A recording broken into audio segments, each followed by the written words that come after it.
औरंगजेब मुगल साम्राज्य का एक ऐसा शासक जिसकी बर्बरता की कहानी आज भी रोंगटे खड़े कर देती है। ऐसा माना जाता है कि औरंगजेब ने तलवार का दर्द दिखाकर बड़े पैमाने पर हिंदुओं का कन्वर्जन करवाया। इस्लाम ना स्वीकार करने पर निर्दोष व निहत्थे हिंदुओं का कत्लेआम करवाने में भी कोई कसर नहीं छोड़ी।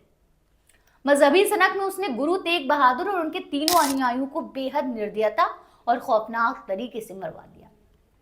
गुरु गोविंद सिंह जी के साहबजादों को जिंदा दीवारों में चुनवा दिया। ये सब तो छोड़ दीजिए, हिंदुस्तान की गद्दी हासिल करने के लिए उसने अपने खुद के पिता को बंदी बना दिया।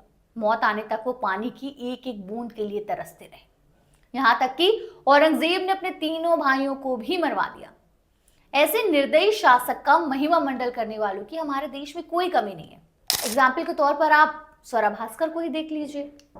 बॉलीवुड में अपने पांव जमाने की भरपूर कोशिश की, लेकिन कामयाब नहीं हो सकी।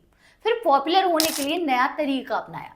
समाज में चल रहे ऐसे मुद्दे को अपनी आवाज देने लगी जो बेहद संवेदनशील होते हैं, खास करके हिंदू मुस्लिम। वो अच्छी तरह से जानती हैं कि ये एक ऐसा मुद्दा है जिस पर बोलने से अच्छी खासी पब्लिसिटी मिलती है। अपनी इस कोशिश में वो कामयाब भी हो गई। हीरोइन बनने आई स्वरा भास्कर की पहचान अब एक ऐसी सोशल एक्टिविस्ट के तौर पर होती है जिनका नैरेटिव समाज के सिर्फ एक खास वर्ग के लिए ही सेट है। खैर, स्वरा भास्कर की एक पहचान ये भी है कि वो जब भी अपना मुंह खोलती हैं, जहर ही उगलती हैं। अब उन्होंने एक ऐसी बॉलीवुड मूवी पर जहर उगला है जिसकी तारीफ दुनिया भर में हो रही है। जी हाँ, हम बात कर रहे हैं मूवी छावा की। विकी कौशल की फिल्म छावा बॉक्स ऑफिस पर अच्छा परफॉर्म कर रही है। इस फिल्म को हर जगह ऑडियंस से अच्छा रिस्पॉन्स मिल रहा है। 14 फरवरी को रिलीज हुई इस फिल्म में विकी के परफॉर्मेंस की काफी तारीफ हो रही है। लेकिन अब फिल्म के एक सीन पर एक्ट्रेस स्वरा भास्कर ने सवालिया निशान खड़ा कर दिया है। स्वरा भास्कर ने सोशल मीडिया पर एक पोस्ट लिखा।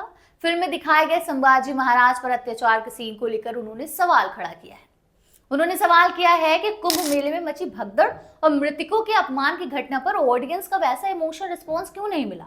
स्वरा ने लिखा कि एक समाज जो भगदड़ और व्यवस्था का अभाव झेल रहा है और भयानक लाशों को बुलडोजर से उठाए जाने का दृश्य देख रहा है, ऐसे में लोग 500 साल पहले हुई यातनाओं से ज्यादा झल्लाए हुए हैं।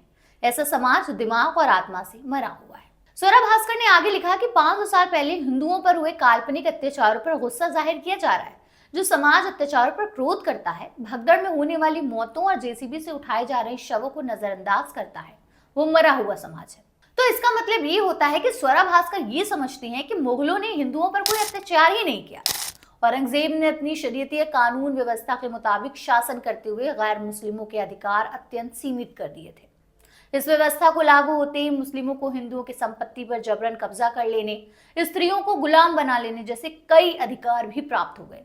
हिंदुओं का उत्पीड़न करने लगे और उन्हें मुस्लिम बनाने के दृष्टिकोण से औरंगजेब ने गैर मुस्लिम प्रचारकों पर असीमित अत्याचार किए।